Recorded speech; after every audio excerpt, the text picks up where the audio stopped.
Okay, this is day one of fixing. So I've just got back from dropping Sunny at school and I'm making my usual cup of tea and gonna watch Jeremy Kyle. And then I'm starting the programme today that is gonna fix me. I've had anxiety and panic disorder for I think about 12 years. It started during my first pregnancy with my daughter. She's 11 and a half now. So it hit me when I was about 3 months pregnant. Over time, I'd had times where I was okay and could kind of do stuff on my own. I was never really very confident with doing stuff on my own, but I could, little bits and pieces. There were times where I could go to some places and I'd feel pretty much alright, and then I'd have times where I'd just be in massive panic. But I could always deal with it because I had the whole, well, if I get stuck, if I freak out on the bus, I can just get off and I'll calm down and blah blah blah. I had my safe people. My husband at the time was one of my safe people. Lived away from home, so it was a bit difficult. And then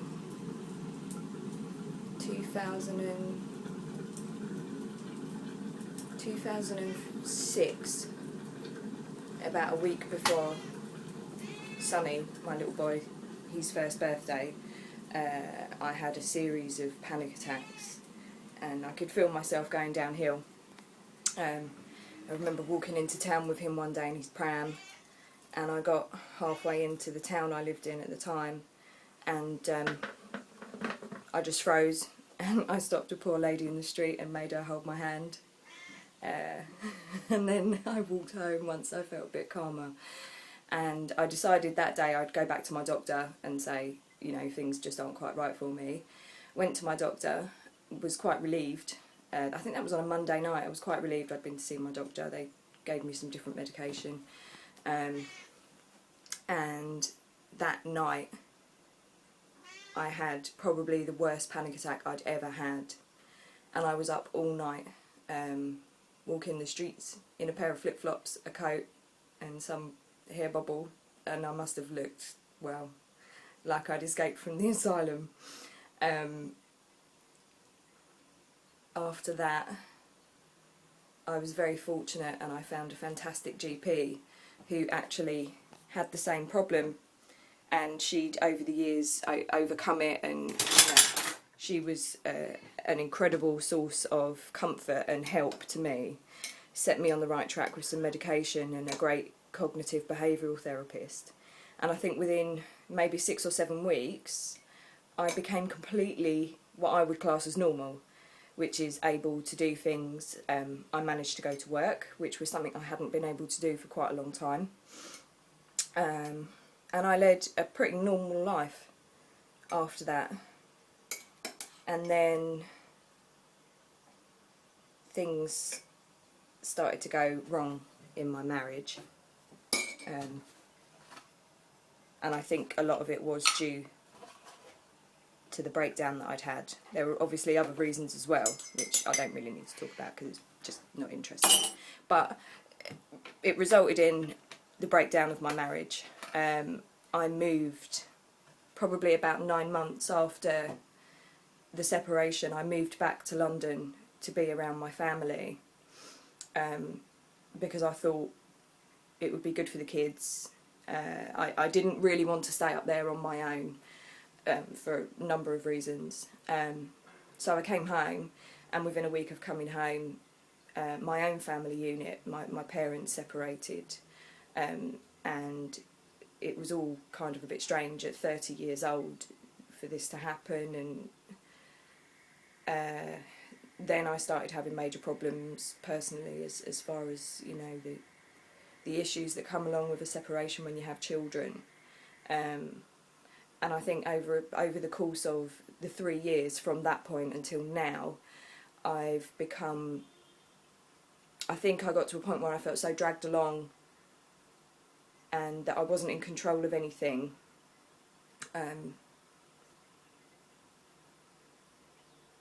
That I suppose it all came out in feeling trapped. Any situation that I feel trapped in, I panic. It can be absolutely anything, bus journeys, tube journeys, walking somewhere.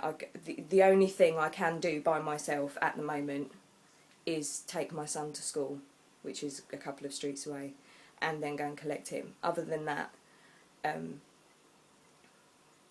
I can't leave the house by myself at all. So,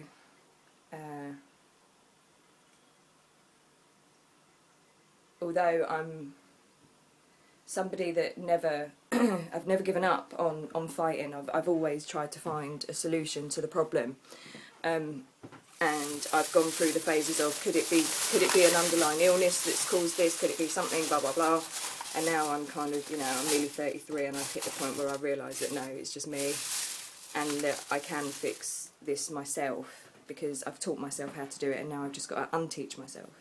But the problem is that there's not really that much understanding about this problem: panic disorder, agoraphobia, phobias in general, fears, whatever. I've been on a waiting list, an NHS waiting list, for over 2 years, 2 years and 2 months, and I still haven't received an appointment to go and see a therapist. I decided to source my own therapist, but obviously an expensive process. I'm a single parent, and obviously funds tight, so I've realised that if I'm going to fix me, I'm going to have to do it myself. So today, after my rambling, is day one. I'm starting on the Panic Away programme, the Joe Barry Panic Away programme, and just having scanned through it quite briefly late last night, it makes a lot of sense already, and that's something I've never had with information I've read before. All of the information I've ever read before usually lacks somewhere, and when you have a panic disorder and whatever, your brain, whatever part of your brain that decides that you're going to be a panicker, it can always fight the rational side of your brain. So whenever I read stuff and they miss out big chunks of the situation that you can find yourself in when you're panicking, or just on a daily basis with the thought process that goes along with being a panicker. I definitely immediately just think, this isn't going to work. You don't understand. You do not understand what's going on in my head, because you've missed all that out and you've missed this out. So you can't possibly fix me. This can't possibly fix me because you don't get me. You don't get it. So I just immediately dismiss it. This is different. Every time I'm about to think, you don't get me, it surprises me, and it does. It completely gets. It's almost like it's reading my mind. It's so intricate, and this guy has clearly experienced everything that goes through my mind, my thought process, my build up to my panic attack, and my daily just borderline anxiety feelings. The only way I've been able to leave my house and go and do things other than the school run is to take tranquilizers. And although they've given me the freedom in the sense that I can undertake certain things that fill me with terror, the side effects, like the amnesia, the tiredness, the feeling of being a little bit drunk. It's crazy. So, you know, I went to the theatre a couple of weeks ago and I fell asleep 4 times during the show, and a couple of days later I virtually remember nothing. It's almost like when you have a dream, you wake up and for a few minutes you can remember things, and then all of a sudden, you know, as the day goes on, you start to forget, and you know you've had that dream. You can remember tiny little sections of that dream, but then it just becomes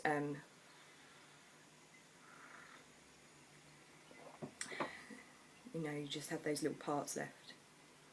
So last night I did something really brave and I threw all of my tranquilizers in the bin.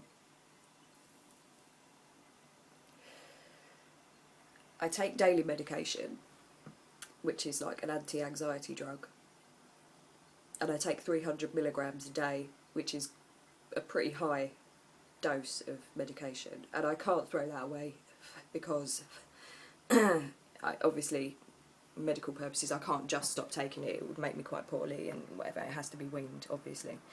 So I'm going to stick with that for the time being, and I'm going to undertake the Panic Away programme, and as the Panic Away programme starts to become more successful, obviously I'll visit the GP, start to lower my dose and wean myself off.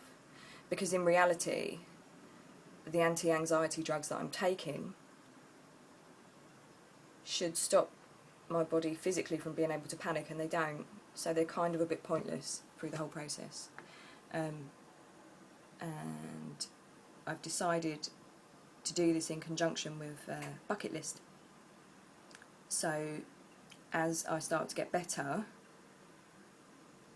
I'm going to implement my bucket list and all of the things I want to do as I'm recovering. And I thought I'd film it all and see how it goes. So this is day 1. Fingers crossed. I'm off to have my cup of tea and I'm going to watch Jezza, and then I'm going to start my research. I'm going to start the programme. So wish me luck.